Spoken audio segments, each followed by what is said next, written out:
Hey guys, this episode of MSP Mindset is sponsored by Servosity. Servosity is a backup operations center built by a former MSP for MSPs. They take all the busy work away from you so that you can focus on your core, and then they couple that with testing daily, weekly, monthly, and quarterly so that you know you can recover in any event and focus on your core business. If you'd like to learn more about the process or steal it for your own use, check out the link in the description. You know, a lot of MSPs struggle to create a great work-life balance, struggle to create a business worth anything when it comes time to sell, struggle to create profit at the end of the day because they don't grow. If you don't grow, you can't hire leaders. You can't create levels or layers between you and the customer, which means that every customer issue is your issue. And that becomes something that will eventually just kill you. You know, it'll kill the organization, it'll kill you. Hey guys, Damian Stevens, host of MSP Mindset. Today I got to speak with Terry Hedden, who built what was the fastest growing MSP in the nation and exited it in 6.5 years. What's more, he did this with a total of $24,000 and just moved to a new city and had no technical expertise. After that, he built Marketopia, which has grown in 3 years over 2,000%, and he spends his time giving back by helping MSPs grow. If growth is something you want to know how to do and turn from a dream into a plan, then don't miss out on our conversation. Tell me about how you ended up. So I understand you're at AT&T and a systems engineer at HP and all these things, but how did you end up starting what ultimately became your MSP? So I was at a company called Lectra, which provided computer-aided design and computer-aided manufacturing systems for aerospace, apparel, anything soft goods. I was based in Atlanta. Spent a lot of time in Paris and LA and New York, which are the sort of the fashion centers, and had a great run with them and was blessed by the experience. I had a lot of very educational opportunities and great people in that industry, but I decided that I needed to go back to my entrepreneurial roots, and I tried to figure out what to do. I was kind of a little bit lost at that point. I'd left consulting. I'd worked for Infor. I was in management consulting, and then went to Infor, and then went to Lectra. So I had done the highest level of consulting with Jack Welch and Bob Nardelli and people like that. And then I helped people set up offshore manufacturing of like bras and denim jeans and stuff like that. And it was just a hodgepodge of different things. And I was trying to figure out sort of what's the next step on my entrepreneurial journey. I had learned a lot from all of those experiences, how to succeed, how to win, things to look out for. I'd gained the wisdom that I didn't have my first passes at entrepreneurship by just learning from amazing people. You know, Jack Welch was an amazing guy. So was Bob Nardelli, for example. Michael Dell. I had the privilege of working with really amazing people in my career and saw them make great decisions and some maybe not so. And so I was trying to figure out, what to do next, where to go. And one of the things that caught my eye was Moe's, the burrito company. I loved them. And in Atlanta, there was this war on who would win the burrito wars. And I thought to myself, I would go to the burrito places and see these long lines and start kind of doing the math in my head and learned that they were spectacularly profitable because a burrito didn't cost much to make and they were selling it for quite a bit. And so I started to kind of go down that path and say, okay, well, I wanted to return to Florida. I loved Atlanta. I loved the people there. I had great family there, but I wanted to return back to Florida where there was warmth and ocean and year-round outdoor activities. And so I was at the Moe's franchise headquarters and was really exploring the idea of buying the Moe's franchise for Tampa Bay. And was trying to figure out, if that's the direction I want to go. I hadn't worked in food service since high school, where I delivered pizzas. And I just couldn't quite figure out how to go from management consulting to burrito preparation. It's quite a jump, but I saw the business opportunity and knew it'd be successful. And so I called one of the people. I really had two business mentors at the time from that were close to me. One was my dad and one was my uncle. And my uncle expressed some kind of willingness to invest and help, whatever I choose to do. So I called him and I said, Uncle Jeff, I've had successful ventures and not successful ventures at that point. And I was trying to make sure that the next step was a good one, because it was one that would involve me quitting my job and going to no income and moving back to Tampa Bay. And I wanted to make sure it was successful. And he gave me some sage advice, which I said, when I asked him, how can I ensure that the next step is a good one, that I make a good decision, what's next? And his response was, do what you know. And I was like, wow, how simple, but yet, deep. And I'm like, okay, what do you know exactly? And I'm like, okay, well, I know how to make a pizza, but I also know how to, do consulting at the highest level. I've worked in 20 countries by then or something like that. But the thought that kept coming back to my mind was technology, and not technology from a coding perspective, but technology as it applies to helping businesses grow and succeed. And so that came to my mind, and I'm like, okay, well, if I wanted to be confident, food service, burrito preparation and delivery is not something I feel I know. So I decided to stay in the technology industry. And I moved back to Tampa and started to explore what that meant and what that looked like. And I was part of some very interesting conversations. The way that business worked, this is back in probably 2003, early 2003, businesses would have a computer guy, right, or a computer internal team that would help support their infrastructure. And they'd pay them by the hour or by the year. If it's a salaried internal person, if it's a third party, you'd pay by the hour. And how it worked is they would call when there was a problem, and then the tech would usually get in the car and drive over to their office. And I started having conversations with a gentleman that I knew from the neighborhood. And the thought came into my mind, what a ridiculous business model that was. Like, why do we pay mechanics to fix our car?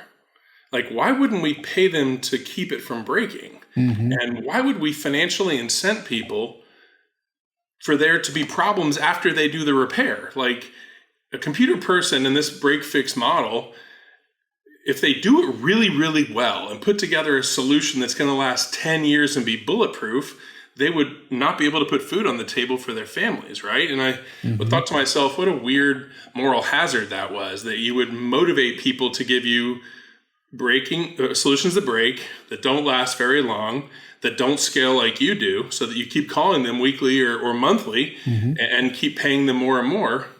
And even if it's subconscious, great people in the industry, but even if it's subconscious, you have to survive. And so I decided to launch a business with a fixed cost model.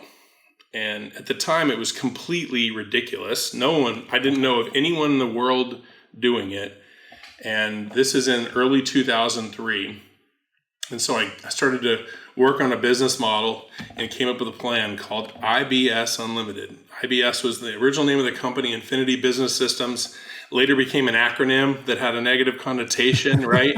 And frankly, my MSP gave a few people that negative connotation, so we renamed it Infinity Technology Solutions at a later time. But we came to market with this IBS Unlimited plan, where it was a fixed dollar amount per month per person, or per device actually, per device, and you'd pay me that a monthly amount, and I'd fix whatever breaks. So to set the table on that, I want to keep going, but before you do, a couple things. One, so you made the jump. I'm going to create this business. I'm going to go at it with this, kind of flat fee, which was, what we now call managed services. Everybody listening knows, but was crazy back then. Mm-hmm. And I think part that would help people to understand this is how little capital you started with, because you had a lot going to high school, but do you mind sharing how little you had starting? You quit your job, and obviously you were not the IT guy, right? So you also had to hire. Right. So a lot of people just start and are the IT guy, and they just run around, and that's how they scale. So how little did you have really starting this? I was in a relationship at the time with my first wife, and she was a very fiscally conservative person. And even though I had money from a previous life, the decision was made to start the business with $24,500. And that's what I had to work with. And as you mentioned, I wasn't technically knowledgeable. I've never built a computer, racked a server, installed Exchange. I had never done any of those things. And frankly, never done hardware and technical support for a business before. Mm-hmm. So with $24,500 in seed capital and this idea of starting a technology company, I wrote that down and submitted it as a business plan in the University of Florida's MBA program that I had decided that it was brilliant to do while I was starting a new company because I would have so much extra time on my hands. And so one of the first projects was to build out a business plan. And I did that, turned it in, and it was based on the fundamental principle of starting off with an acquisition. And it was a company that was very dependent on hardware sales, specifically printer sales of all things, but it also did computer support in state and local government as well as a few small businesses. And so I had a very small amount of capital. The idea of I needed to buy into the market because I didn't know anybody here anymore. I had left for so long that I really didn't have any relationships. It was going to be tough. And so I hired a CPA, ended up being a great friend of mine by the name of Jose Valiente. And he helped me through this acquisition, and it was very serious. We were, again, while I was at Florida, kind of updating the business plan with the MBA program and kind of working through that project. I'm negotiating the real life deal during the week. And the seller kept taking things off the table. He'd say, well, that stream of revenue stays, and this stream, and eventually I just what am I buying? Printer sales? I just was like, there was nothing left. You're taking all the easy money off the table. So the CPA that was representing me said, Terry, why are you doing this? Like, why are you buying this guy's company? I said, Jose, I just don't know anybody. I appreciate your relationship, but I literally know no one here. And I had to start with a white piece of paper. And he said, I'll be your first customer. And wow. I'll never forget it. I just was looking at him. I'm like, he knew me. He knew that my knowledge in technology was sky high. By no means was I the laptop repairman. I'm more of a strategist kind of thing. And so he gave me a check for, I think it was $28.88 and a signed contract for, I think, a year. It may have been longer. And that's how my MSP was born, what now became an MSP. And so I used that money. So I had $28.88, I think it was, in a check. I had $24,500 in a bank account, and I launched. And I had to I figured 2 employees, one just to clarify, not 28,000, 2,800. $2,888. Yeah, $2,888, I think, or $2,880. Yeah. And then the $24,500 in the bank account. Now, we didn't have a corporation. I had no office space, no furniture. So I said, well, can I rent out this conference room that we're sitting in? And he's like, sure. So the business started off me on a conference table with this guy's contract and no ability to deliver on the service whatsoever. So put out a couple of recs for new employees, which I had never actually hired beyond my buddy in high school, and never interviewed people for computer network knowledge and skills. So I was blessed, honestly, with an amazing first hire by the name of Ron Harris. And Ron could fix anything. He could do anything. He was cabling guy. He climbed through the ceiling, but he also could, build out a network from scratch by himself. And he came on board, and I had about 2.5 months of cash. By the time I hired the 2 engineers, I had 2.5 months of cash. And yeah, that's not a lot. No. Not But when you're starting from zero. I wasn't worried about that. I believed in what I was doing, and I frankly knew that as soon as I got into a conversation with an intelligent business owner, I would say something like, why do you pay people to fix problems after they occur when you could pay me to prevent problems from occurring? Because after all, the biggest expense of technology was downtime, not the hourly IT guy that comes and fixes something. It's the 37 people that are twiddling their thumbs while the internet's out for the 3rd time that week, right? Yep. So, and I knew it was going to resonate, and boy, did it. We did not accept the new customers more days than we accepted customers for the first 2.5 years of the operation. I won almost every pursuit I went on. I beat what now are industry legends like Arnie Bellini. He beat me once in 12 years of running an MSP. I replaced people that have been in business with their clients for decades because I came with a very different approach, which is that alignment of interests. Like, pay me to prevent problems instead. If there's a problem, I'll pay for it, not you. And the business owners are just eating it up. They're like, oh my God, this is great. Mm-hmm. Why wouldn't my mechanic work the same way? Why can't I just send him $100 a month? And then his job is to make sure my car never breaks down, And I'm like, exactly. And so it was a crazy ride. I only had 2 employees. Obviously I couldn't hire any more. When I bought equipment, I had to play Russian roulette on credit cards, use 3 credit cards to buy a $5,000 server, which is where I learned cash management and put a lot of my lessons from Dell Computer to the table, where I started getting paid before I did any work.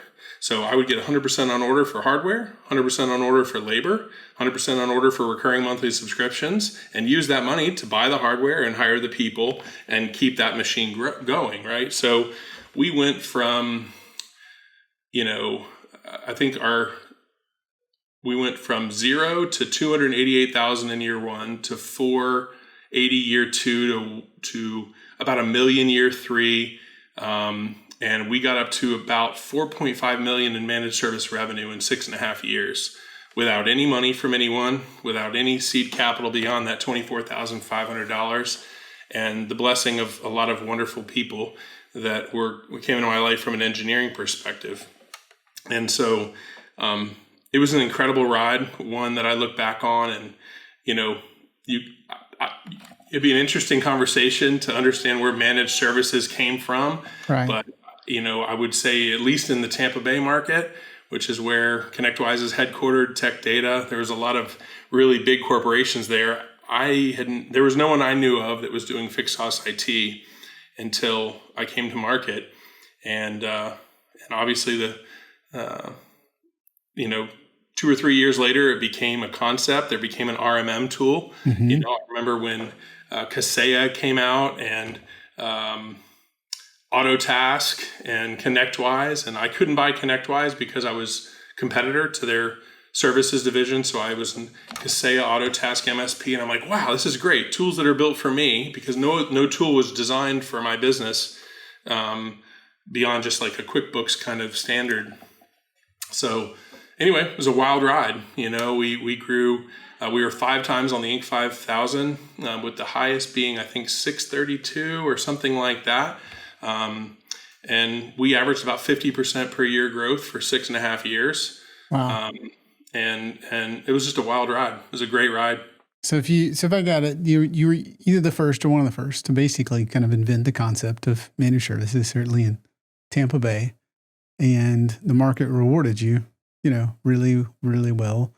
You had to do a lot of good cash management, because anybody that's been in business for long understands growth takes away all the cash, right? So if you're not pretty good at that, I've seen growth cause as many issues as it creates, it's opportunity, and it's opportunity to do something poorly, depending on how you deliver.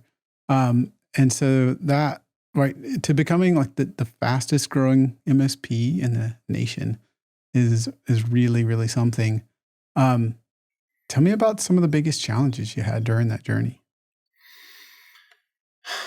Challenge is something that I've kind of always had to overcome. I came from humble beginnings, divorced family. I lived with my mom, and it was very financially tight situation. I certainly didn't come. No one gave me $100,000 to start a business or anything like that. I was a kid who grew up with one pair of shorts, and so overcoming challenges was never something I was afraid of. And I grew up in a rural community, more of a farm community. I grew up on a farm, in fact, and got to the University of Florida and quickly learned that I was going to deal with adversity in my life with my calculus class with 1,000 people in it after my farm city education, and so I knew there was going to be, things to overcome and challenges before me. And as an early entrepreneur with my MSP, I'd already had a few different businesses, starting with that lawn service back when I was 14 as background, and then just watching people make decisions so that I was armed a lot more than I probably would have been. But at the end of the day, entrepreneurship is a series of inventions, from the initial business model to how you're going to overcome obstacles. And sometimes necessity, is the mother of invention. Like, for instance, I have any money. So yeah, did I innovate the fact that people would have to pay for 100% of hardware and 100% of labor on order? Yeah. Why? I had to. That's the only way I could actually buy the equipment to do the project, right? Mm-hmm. Or hire the engineer to do the work. So, some things came by accident. Some came, God gave me an idea and I went with it. Like the whole, fixed cost IT model kind of concept. And, so overcame a lot of obstacles that way and ended up, skin of my teeth every single month. Making payroll was a game, but I was blessed with the ability to sell. And I had a proposal template that made me look better than other people. I had a website that made me look better than other people. I had a shtick that was quite different than the average technician that was running most of the VARs at the time. So I had a business model, a proposal template, a go-to-market strategy. Even my business card made me look better than other people. And I remember at the early days, every time I lost, I would just be shocked. I'm just like, really? And the guy said, you're just too big for us.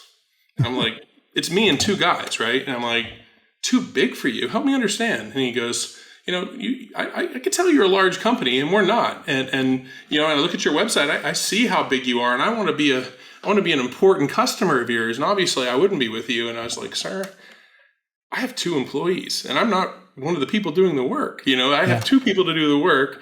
You have 20 people, I think it was, you're a big customer for me. And I'm going to make you feel like that on a daily basis, appreciated and respected, because that's what you deserve. And I think we won that job. But I remember, losing. I took it hard, and I made sure that I learned whatever lesson that I needed to learn to ensure that it didn't happen again, because losing sucks. And I never was good at it, no matter if I was playing soccer, golf, or business. I treated every win with a question mark. Why did I win? Did I win for the wrong reasons? Did I undercut myself? Did I underprice my services? Or did I win because I was just better or perceived as better than my competition? Why did I lose? How did I lose? How was that even possible? And sometimes I learned politics, nepotism.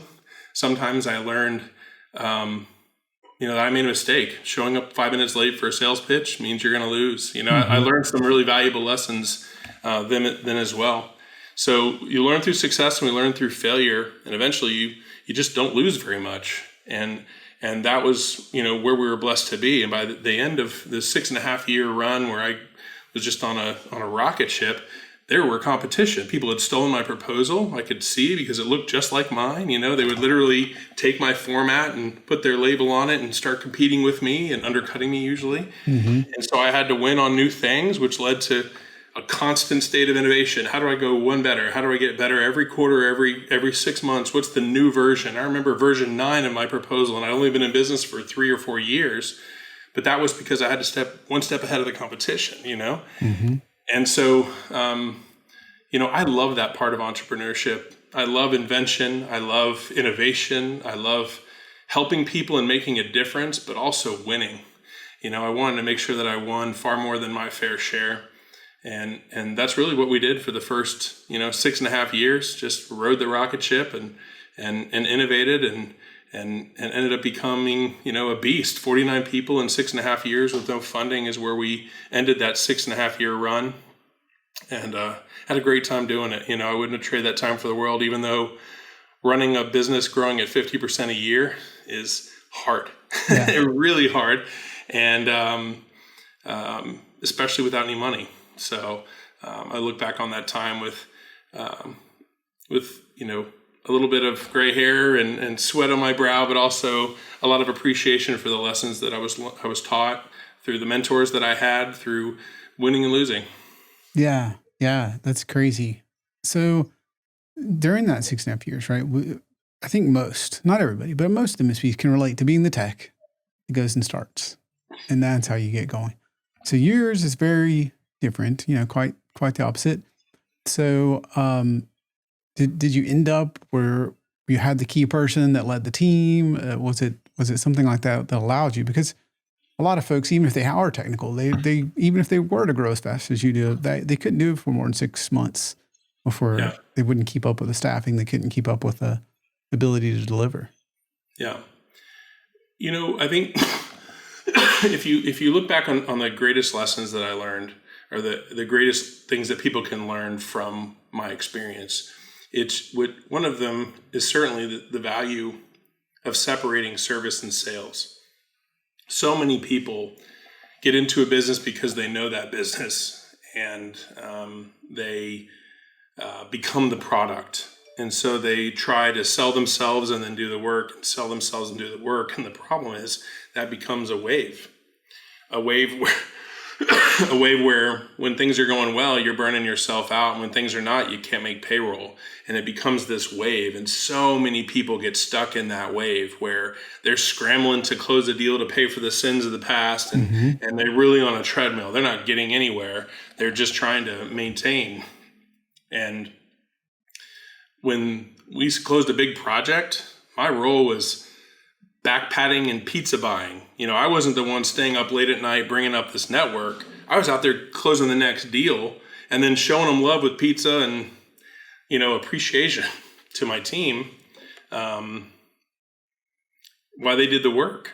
And so I was able to separate sales and service early on, which allowed both to occur simultaneously, which allowed me to get more and more recurring revenue, which of course is what helped me get to $4.5 million in managed services revenue in 6.5 years without any budget. It was guerrilla marketing, hard work, and that's one of those blessings, which is the requirement of separating sales and service. I didn't have the curse of knowledge of being smart enough to be an engineer. I had no idea how to do it. I knew what needed to be done at a 50,000 foot. I could write the proposal, but not the bill of materials, and darn sure not the steps required to do it.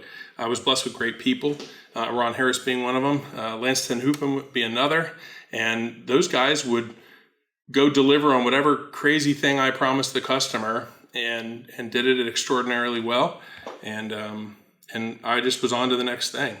Either it's hiring the next person that I had to hire because I now could afford to do that, or go sell the next new implementation of managed services.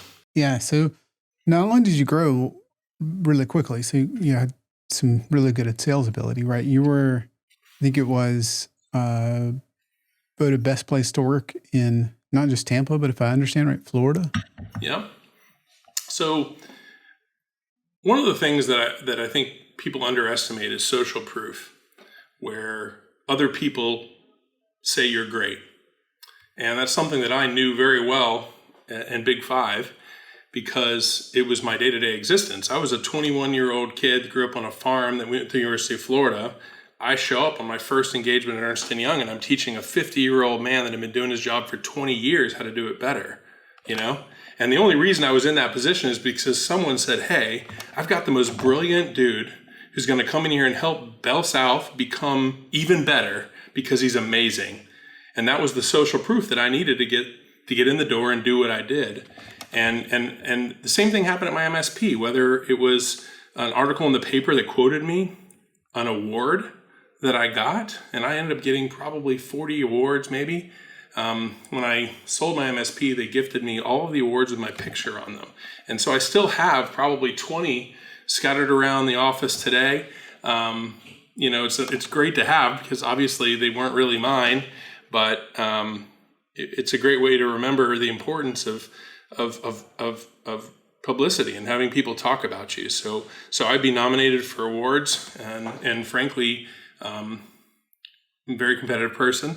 So I found it quite fun to compete for the hardest awards, like Inc. Magazine. Inc. 5000 is a hard award, although that's more of a revenue base. But I also, at the same time, I was the Business of the Year in Orlando and the Business of the Year for Tampa. And I didn't even live in Orlando. You know what I mean? Like, I was just trying to win. And with that came press, publicity, street cred, social proof.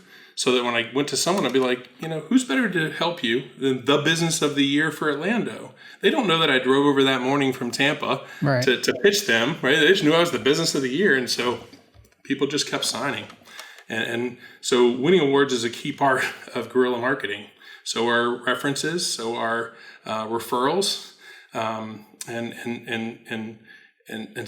so are friends. People who are just out there looking out for you. And I was blessed with some great ones. And that helped me kind of work through challenges and get opportunities that I probably didn't deserve and certainly didn't earn. And it allowed me to really focus on guerrilla marketing. How do I get a lead for cheaper than the other guy? Get into a competitive situation where I win more than my fair share because I'm better at sales. And at the end of the day, achieve things in 6 years where at the time it took people 30 to do that. Mm-hmm. To get to 5 million in recurring revenue, most MSPs obviously never get there. Right. Those that do have been in business for 20 or 30 years. I was there in year 6, and that in itself has become street cred, for Marketopia and what we're doing here, which was far faster growth than anything my MSP achieved. Yeah. So I want to jump into that. Before we do, tell me about, there's all the sales side and all the growth and revenue, which is just amazing. But how did you, with that kind of growth, become the best place to work? Right? It seems like you could easily become the worst place to work with all the growth and the projects. And, what happens to so many of us is it's like, oh gosh, we grew way more than we thought. Now we're overworked. We don't have enough people. And then we're, behind the 8 ball from a staffing perspective. So to pull off the best place to work while kind of going through record pace growth must have taken something out of the ordinary. I think it's a very observant thing, and I absolutely agree with you that in most instances, fast growth is painful, especially for a small business. Mm-hmm. But growing 50% a year is not easy. If I look back on that situation and think of how I was able to maintain a quality work environment, it starts off with having a genuine care for your team. I've had people come up to me in a mall 10 years after leaving me to thank me for what I put them through. And what that really meant was that working with me has always been like a pressure cooker. You're going to be challenged in ways you've never been challenged. You're going to be asked to grow at a pace that you've never been asked to grow. You're going to be asked to achieve things that you've never achieved. You're going to be shown a lot of appreciation and support, but at the end of the day, you're going to rise. Mm-hmm. And you're going to become better. And in a lot of cases, you're probably going to become better than you dreamed you could be, And I've always been that person that, for better and for worse, has seen incredible things in people. And I would tell them that and show them that and give them open and honest feedback that sometimes is hard to hear, And I've learned that the best leaders in the world are not people who make people feel great every day. The best leaders in the world are helping people achieve their dreams, even when it's hard, even when it's unpopular, even when it's stressful and difficult. And so when in my career, I've been blessed with, thousands of employees over the 10 companies that I've started. And there are some that crash and burn. If you're a person who wants your life on cruise control, you're content with where you are, you don't want anything more for yourself. You want to know what you know and that's it, and you're comfortable with that. You don't really want anything more for your career, for your personal life. I'm terrible to work with. I'm absolutely terrible to work with. I probably am getting better as I age, but honestly, I'm just not. And I never want to be that person. I want to be the person who allows you to say, those 10 years were brutal, but man, look what I am now. I made $17 an hour when I met Terry. 10 years later, I make $200,000 a year. I'm the CEO of a company. How could I have ever made that jump if someone wasn't pushing me to become the best that I could be every single day? And so, people see that. Certain people see that. Some people cave and complain, and I still see them on Facebook making snide comments, but those are the people who will never achieve their potential. They're too content with who they are, and their leader is too content being popular and not focused enough on motivating his or her team to become the very best that they could be. In every company I've had, I've realized that the only way the company can ever achieve its potential is for the people to achieve theirs, right? So I would take someone, see something in them, and then start investing time, energy, and political points. Political points is like a currency for negative feedback or constructive criticism. It's like, Damien, that you did a great job with that question, but next time, ask it with more passion. I'd always be the person who'd take the risk of giving the feedback with the very best of intentions. And some people would take that feedback and be like, oh, Terry, you're such an asshole, I'm out of here. And then some people would be like, he's right. I definitely could ask that question with more passion, right? And then that rouses them to rise to the next level. And then they're there. And now, next thing you know, they go from a worker to a manager. And now they go from making $17 an hour to $70,000 a year. And they didn't change anything other than they rose. And so the people that have risen, that I've been blessed to work with, I'm that guy. I'm the person who helped them do that or made them rise. And there are many, many of them out there, and a lot of them are physically in the building that I'm in now. My job, as I see it, is not to milk people and make the most I can and be popular. My goal is to say, I want to rise and change the world and make a difference in the world by helping the people that are doing that make a difference in their lives. How do I help them make more money? How do I give them opportunities that no one else gave them? How do I push them and give them honest feedback that other people are too scared to provide? If you look at some of the best leaders in the world, whether it's Elon Musk or Steve Jobs, they're assholes. Yeah. They have moments, right? They're brutally honest, and they give honest feedback, and they push people. And I'm sure they have a lot of enemies, but they also have some people who have changed the world. And I believe the best way to do that is to help others do the same for themselves. And so I've always been that guy that wasn't afraid of giving that feedback. And the people who realized it came from a good place took it, did something with it, and achieved something because of it. So what's a way, if I'm listening and I buy into this and I go, okay, this is great. Like I've been maybe not challenging my team enough. I love it. Like I believe in my team, but if I'm not challenging them enough, I've been stuck in the nice guy trap and not the, pushing you to be your best. What's something I could do to really help my team, to challenge them and help them grow? I think there's two answers to that question. Okay. One of those, there's a book now out called Traction and a system called the Entrepreneurial Operating System. And I've really leveraged that system as I've matured. Obviously, it became more popular. It wasn't there in 2003, but you create KPIs and you push people. Let them push themselves, and you push them through unemotional. I want you to hit 12. 12 is your number, Damien. You could do it. Let's get to 12. Oh, you're 11. Good job. Congratulations. But how are you going to get to 12? Let an unemotional KPI plus words of encouragement and constructive criticism push while encouraging people to push themselves. I think that's one way to do it. The other one is more emotional, where you show the same passion for the person and for what the person achieves that you do for your business or yourself, and depend on the people to receive that. And I'll tell you, the former works a lot better than the latter. Emotional leaders tend to have people who hate them and people who admire them and love them and achieve something because of them. And whereas KPI driven leaders may not have the same impact on the world, but it's a lot easier on the people. I'm more of an emotional leader that's grown to appreciate the structure of KPIs and that type of thing. So to me, though, the biggest thing is a personal decision as a leader. What kind of leader you're going to be? Are you going to be the leader who underpays your employees now and for the rest of time because you are not the leader who's going to allow your organization to achieve extraordinary things?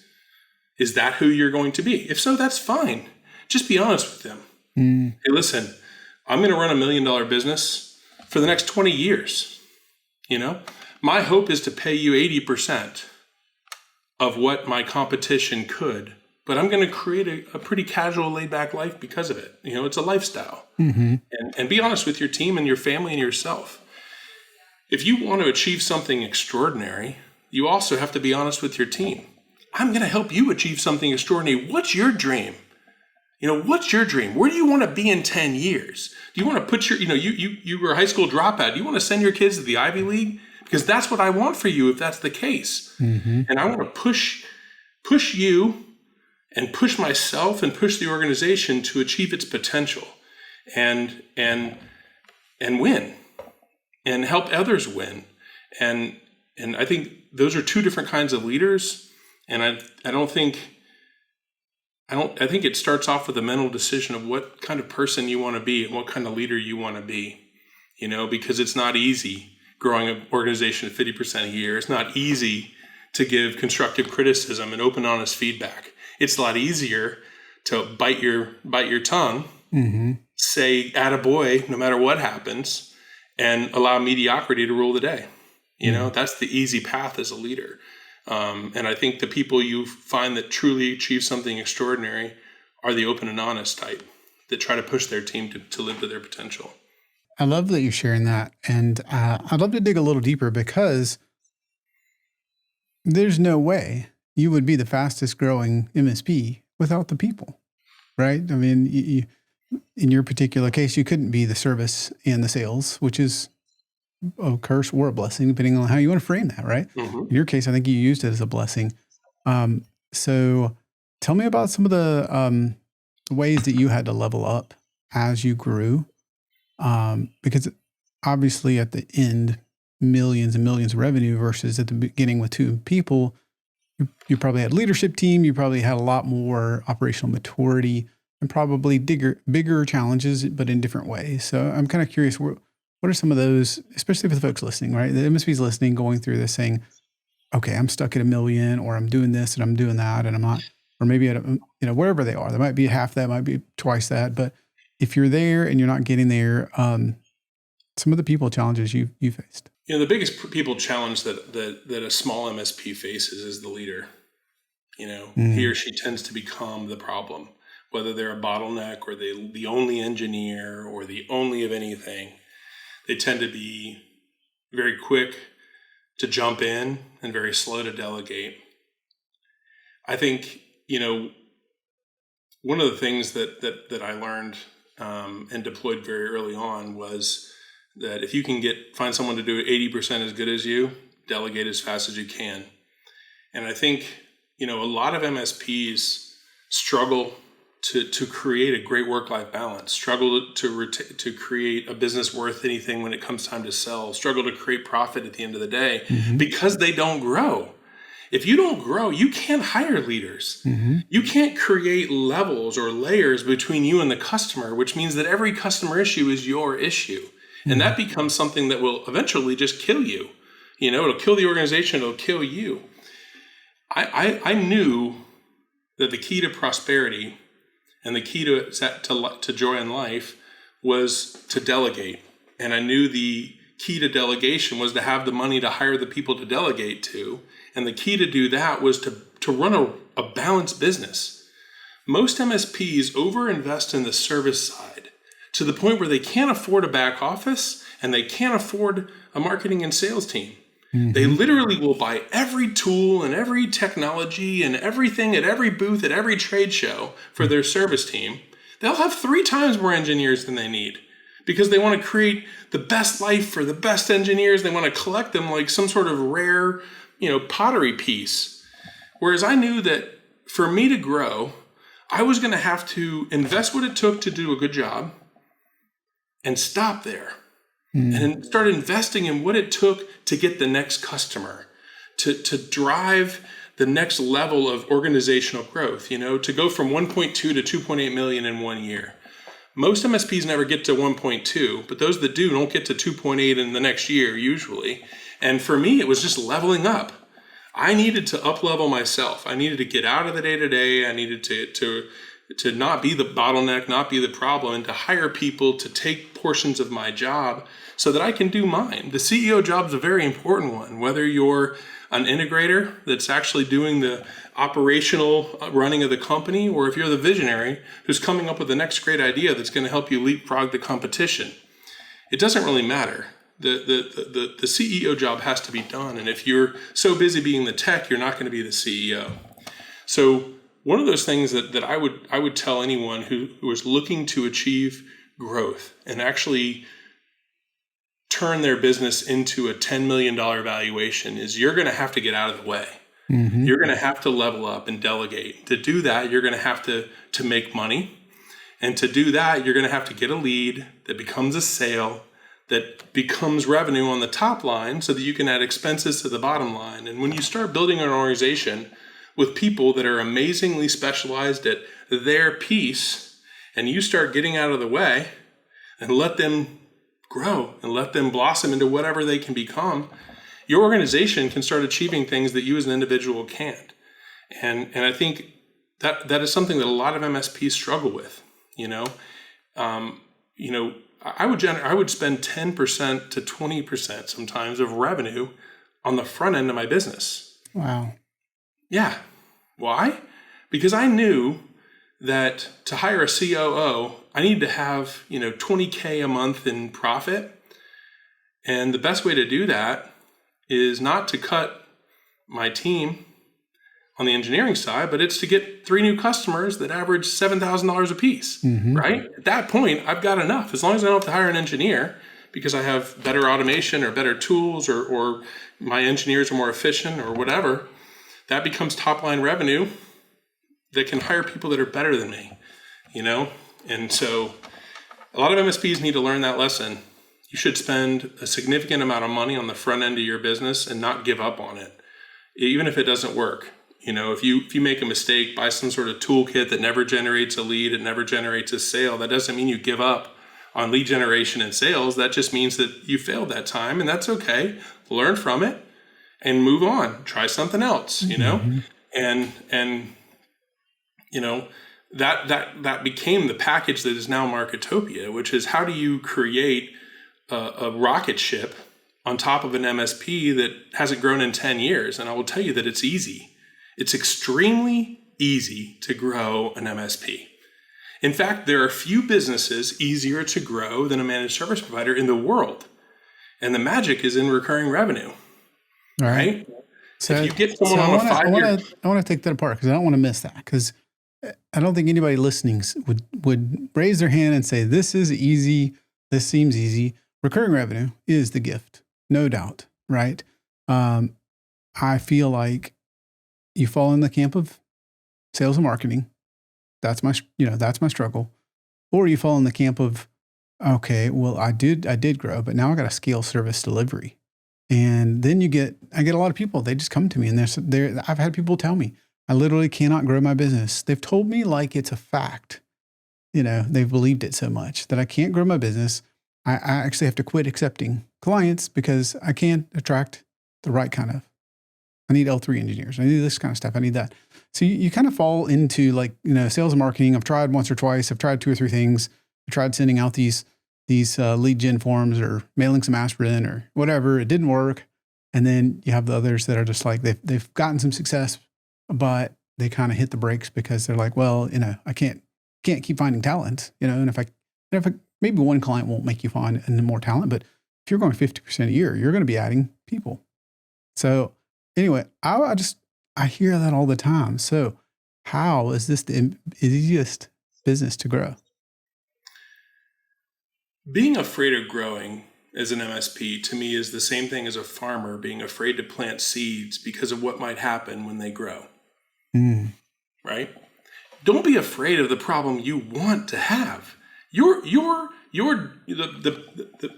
distance between you and where you want to go is probably growth, right? It's a time period based on a growth rate to achieve an objective that you have at some point in the future.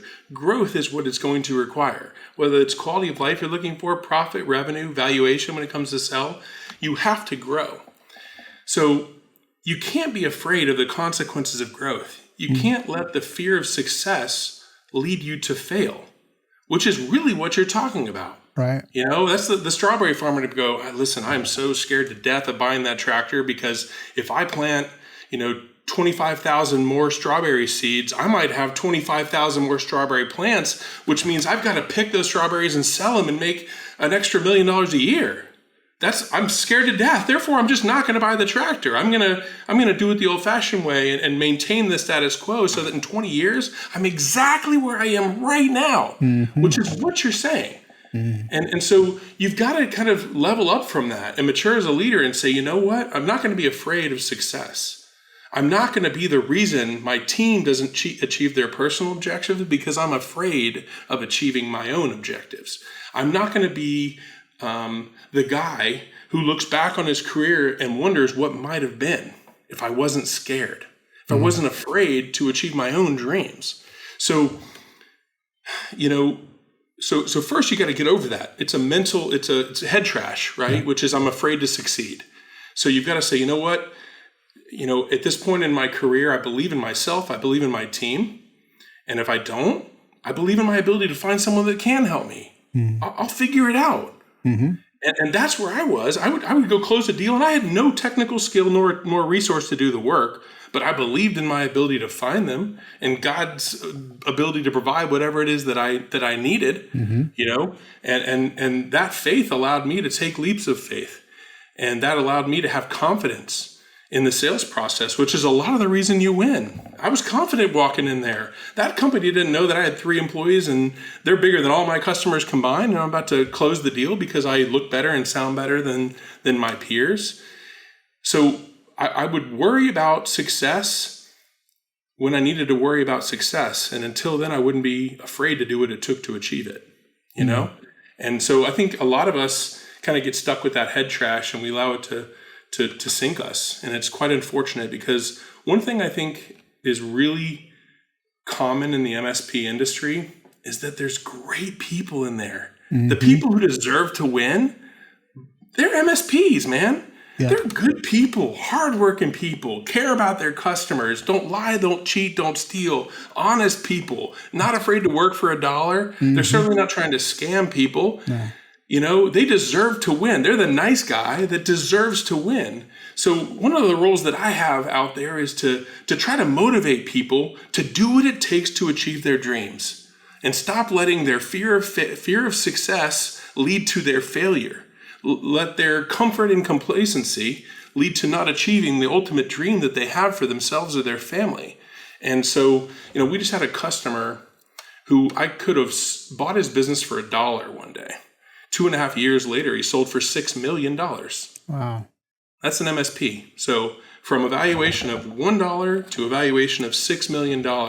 And all I did was give him the confidence to believe. Wow. And all he did was trust and was not one who got duped into some sort of a cheesy sales pitch of some sort of, cheap solution that's not going to really do anything, but at least it's cheap. He had the courage to do what it takes to be successful, and that's what he did, and it led to extraordinary things for him and his family. And it's one of those, feather in your cap moments in your career where you're like, you know what? Me trying to achieve my dreams led to other people achieving theirs. And that should be all of our goals. Well said. So if I'm sitting there, I'm listening, I'm going, okay, I get it. I am getting my own way. I've got this fear of success. What do I need to do? What's the next step? I think, I think the easiest path is to start off with asking yourself what success really looks like. What is my dream? What is my goal? And writing that down. If you come to me and you say, Terry, I'm a $1 million MSP right now in revenue. I am the business. Therefore, when I go to sell it, it's probably worth, $100,000. I want to sell for $10 million in 10 years. If you go to a real growth firm, take out Marketopia, you just go find a growth firm. They will help you make that plan. It says, okay, to achieve 10 million in 10 years based on your average client size, your average close ratio, right? You're going to have to close, 36 new clients a year. And at a 10% close ratio, you're going to need 360 leads a year, divided by 12, right? Get you a number of leads per month. And a real growth firm would help you translate that tactical monthly KPI into a plan to achieve that number. Whereas most firms, most people gravitate toward cheap. They feel like that fear mentality, that scarcity mindset leads them to make decisions that don't actually do anything. If you buy a training program that doesn't result in action, doesn't result in leads, doesn't result in sales, that's wasted money. If you find a solution out there that gets you the 30 leads that you need to achieve your goal that we just calculated on that exercise, then you've actually taken a step toward achieving your dreams. In fact, once you find the firm that delivers you 30 appointments a month, every dream you had is now an expectation. And all of that entire thing I just mentioned is an hour. But it's an hour that most MSPs don't take, and it has to result in a decision that most MSPs are afraid to make. So what I would tell you is that achieving your dreams is just a series of decisions leading to doing what it takes to achieve them. And it's really not hard. It's really not expensive. It's really not scary. It just takes courage and professional maturity. And so it's hard to get people to do those things. It's a lot easier to say, hey, listen, Damien, I've got a plan that's only $49 a month, buddy. Sign up here. And I send you some e-learning link, and I get 99 points of margin on that. So, hey, I'm making $48, right? You don't have any real risk, no downside. You're blowing $49 a month. Who cares?